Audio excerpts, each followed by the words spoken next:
You're watching Channel 4. Now a group of children go for it in a special episode in the air, in the country and on board a steam train. Like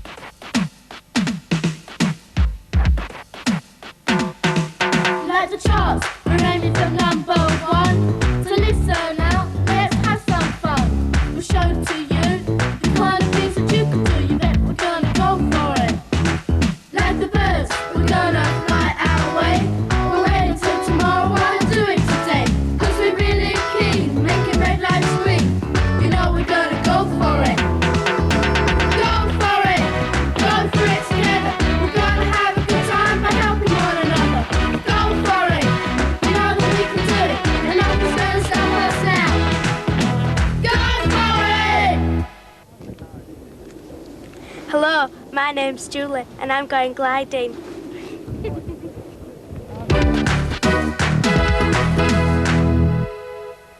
When I was coming here on the bus, basically I was thinking what it would be like to fly a glider.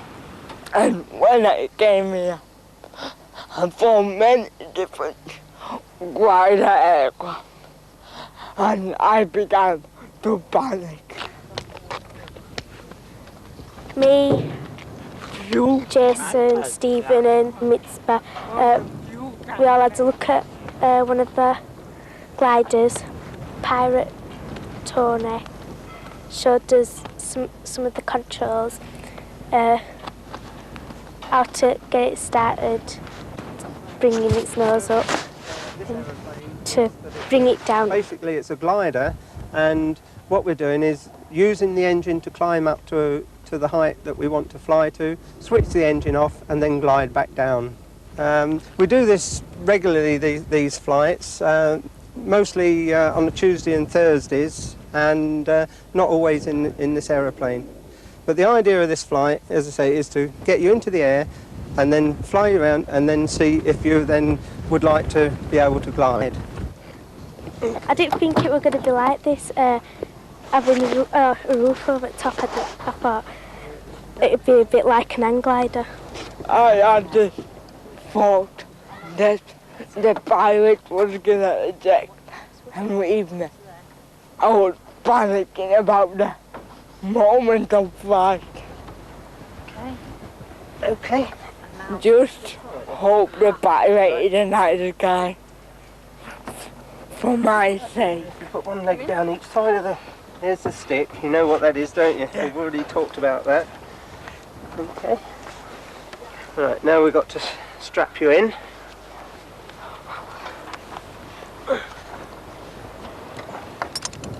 Then we make sure, first of all, that the lap strap is done up nice and comfortable, and that always has to be low on your tummy. We'll be flying normally, once the engine is switched off, we'll be flying at about 45 knots. Okay. What about this one? That's a vertical speed indicator. That tells us whether we're climbing or descending.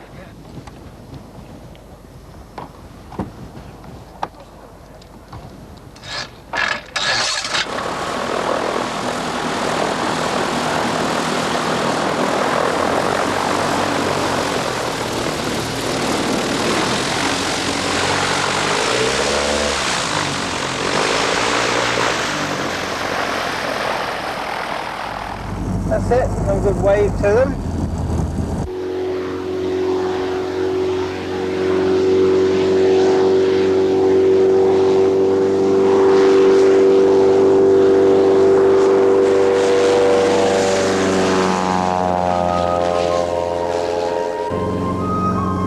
Good, that's fine.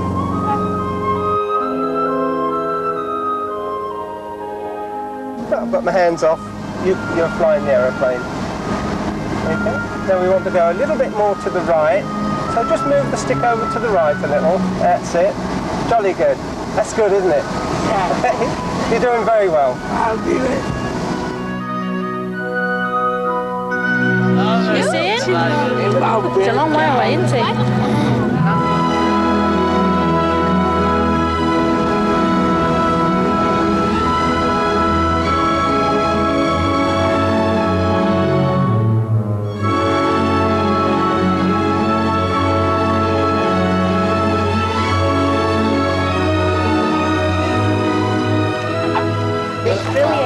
Can't wait to get in it.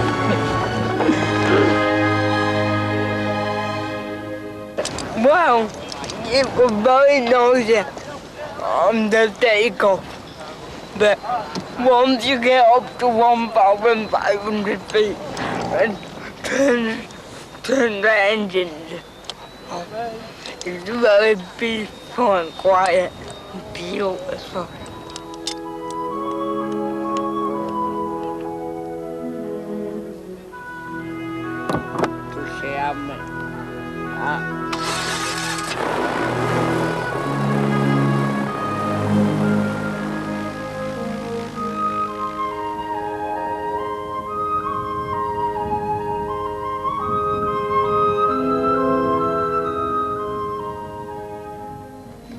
Hey Jason, how did you go? Alright. What were you doing up there? Flying. Jason, did you control it? Were it good? Yeah. Enjoy it. There you go. There we go. One leg down each side of that stick there. My left leg's been amputated above my knee and I've got an artificial leg. When I get into bed, I've got to keep my artificial leg out of the way of the controls because it's always knocking things and it won't bend. Are you all comfortable? I don't like heights. Yes. The glider I went in were different than Stephen's because it had no engine at all and it was pulled up by a big wire. Yield to upward pressure. Yes, that's fully locked. That's good. Okay. Yeah.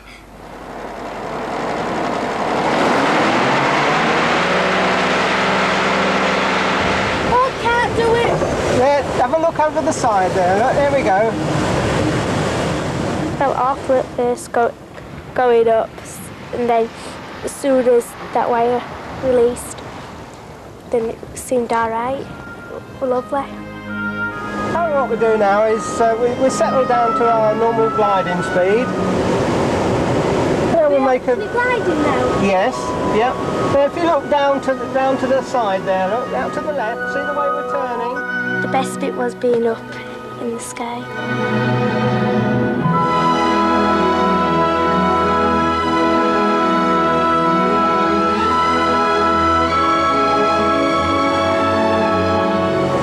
Okay. Yeah. That's. Did they? Yeah. If you just pinch your nose, Julie, and just try to blow through your nose, and then that'll clear your. I think it's already all pops up. That's it. Okay. I felt proud of myself because it's the first time I've ever been up in a glider. Right, just like that? Yeah, that's just wind turbulence. That's the I wind tell my turbulence. friends to go gliding because it's a really good experience. Brilliant experience.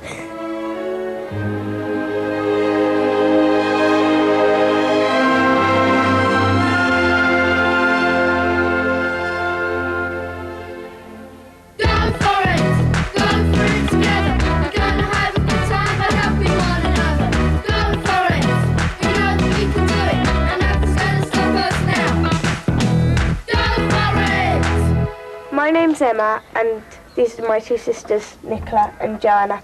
We've come to Stackpole to play music and see all our friends and have fun.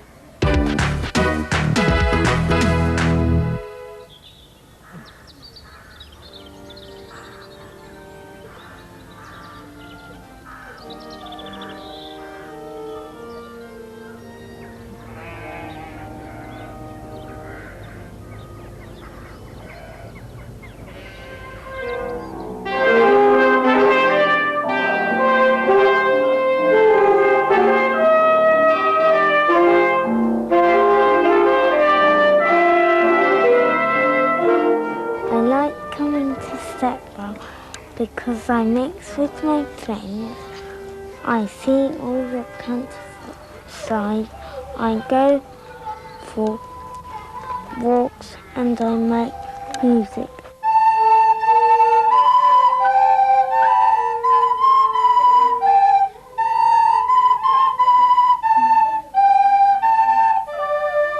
Usually what happens is people have breakfast between 8 and 9. And then usually it's sort of like for the latecomers, the people who get up late, there's half an hour before we start the practice. And then we have a sort of massive, everybody who plays anything does one massive group practice for about an hour and a half.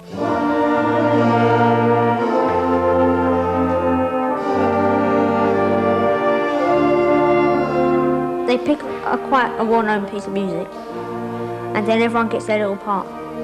And then if it's too hard, then John, he's like organising it all, he'll write an easier part. Because I play the keyboards, a few of the songs have been really quite too hard. So I've done a bit of percussion as well, which means I'm not missing out on any of it.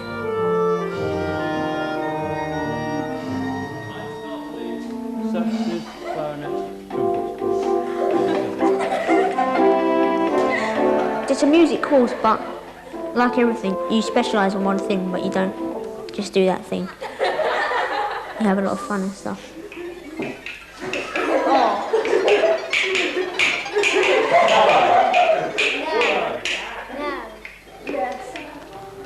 Where are the Jaffa cakes? I don't know. Oh yeah, we put them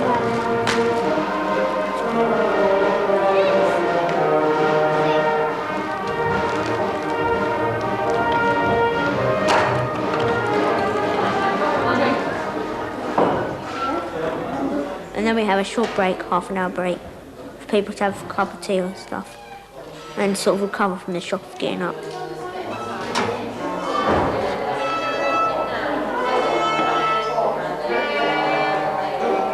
And then we go back to home practice, and usually that time we sort of split up into smaller groups.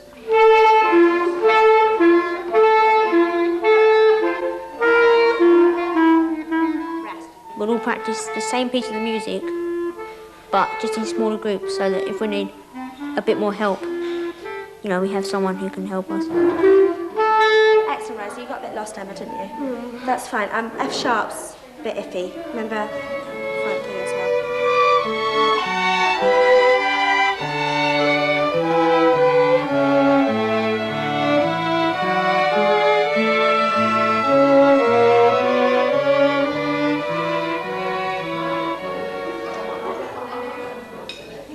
Everyone's so friendly, and usually I reckon by Tuesday everybody's so relaxed and so joking about that you can talk to anybody.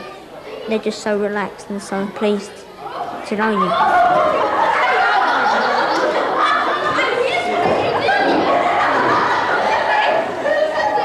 We had lasagna and salad and a jacket potato, half a jacket potato, and it was lovely.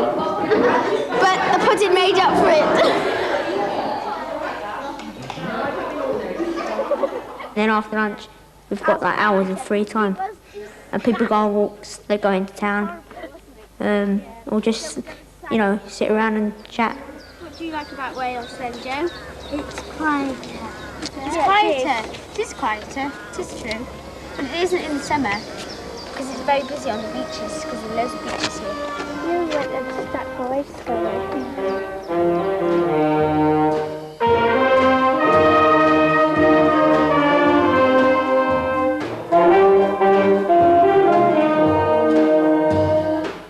The music is of such a high standard that when you come, you do improve by the end of the week. If you haven't learned to play the stuff all that well, at least you've learned to play with other people and keep in time. And so I reckon it's a big boost in my music. Looks, what colour eyes do you prefer? Blue, green, brown? None of these tell us. Right, Gail, which no, Nikki said blue. Right. I like blue. It's been a great laugh. It's been really fun. We've been staying up quite late. Got up to all different things. Been told off loads of times to go to sleep. Should the perfect man nose be straight with flared nostrils? It's just really fun showing with people. This is sick. Arch and strongly shaped, smooth and flat. None of these tell us what shape you like. Smooth and flat.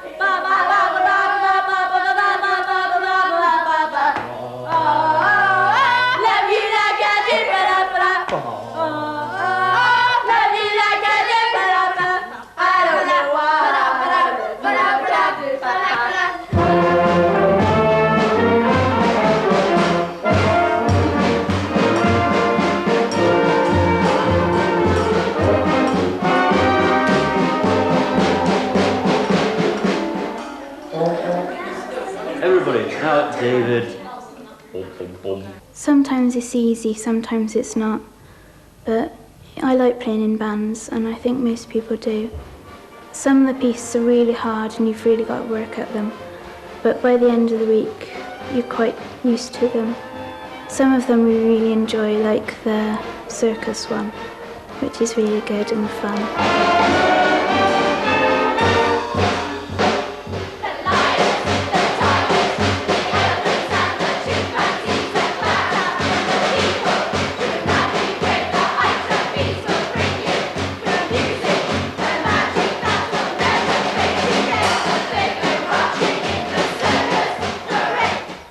I think it's a good chance to mix with other people, make friends, do different things with your friends.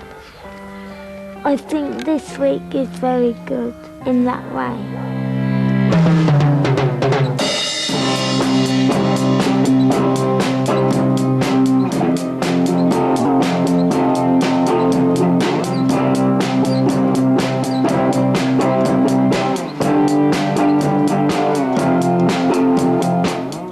It's a laugh, really. I would come next year because I've really got to know everyone. Like last year, I knew most people, but there was a few people I really didn't talk to. Whereas this year, I seem to be talking to everyone. I seem to know everyone really well.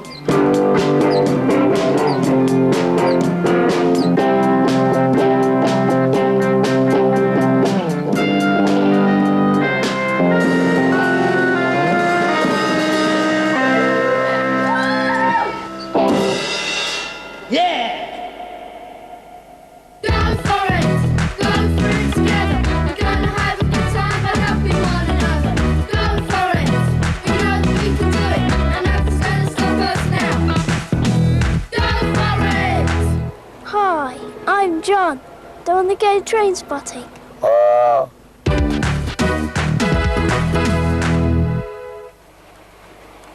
I'm not to see yet. John's really mad on trains. Anything he does has got to do with trains.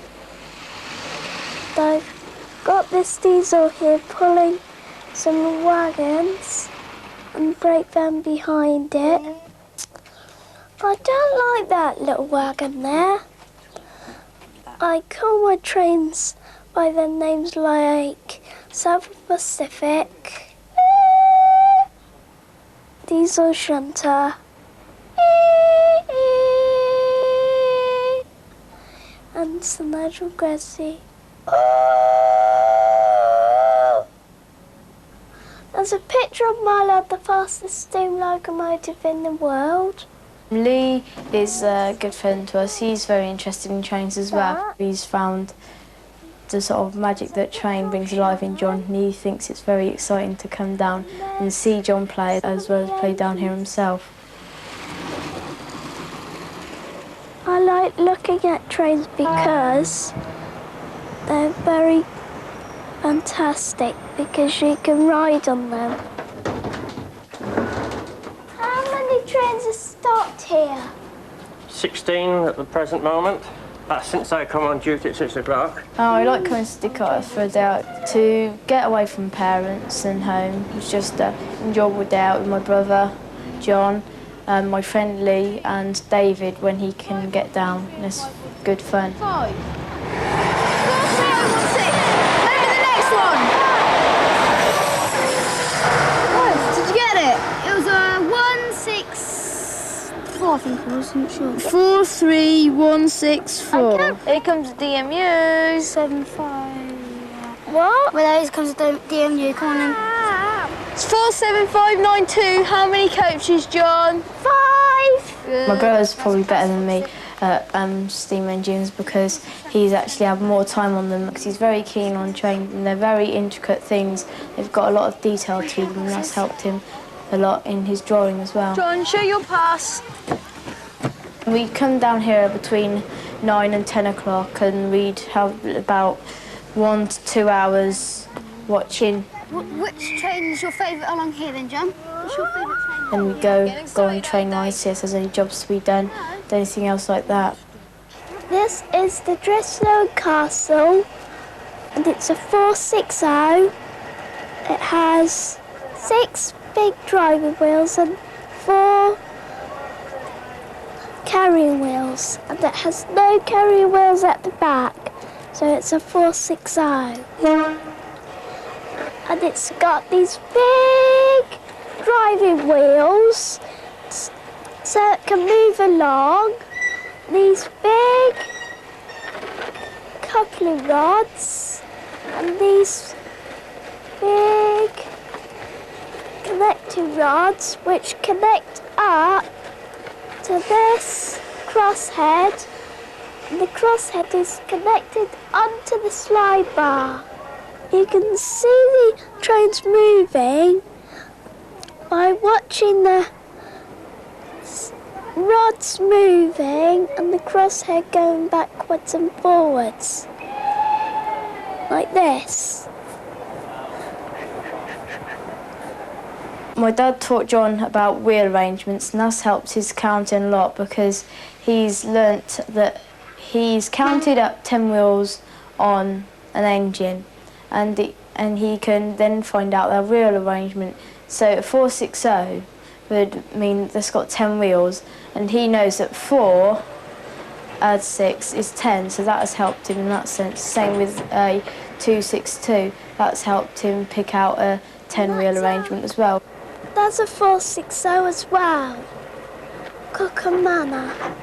I think that train spotting can help people with special needs because it's easy to learn about, and once you've learned about a lot of these, you keep on learning, and the more you learn, the more you can actually show off to your friends. Somebody put it on for me. Yeah, come here then. We're going to do pushes.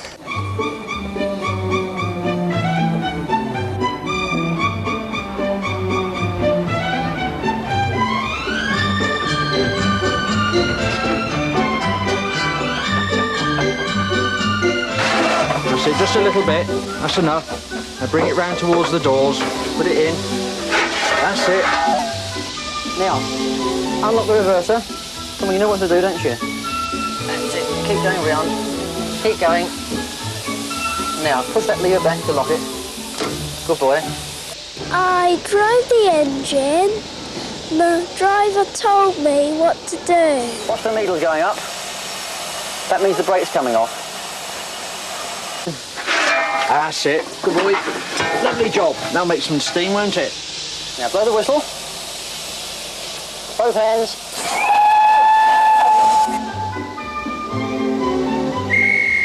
And lift the regulator.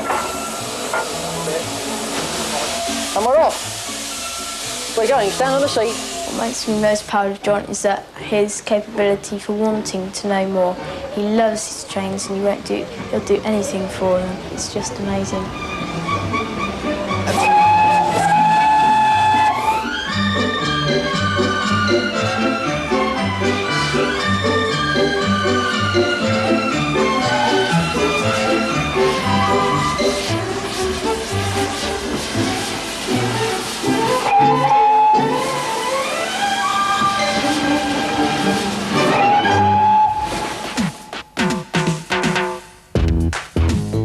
If you'd like to go for it, then send in for our adventure game and information pack. When you play the game, you'll discover lots more ideas about new things to do. It's free, and inside there's a special Go For It badge just for you. So send a large stamped addressed envelope to one of these addresses and go for it now.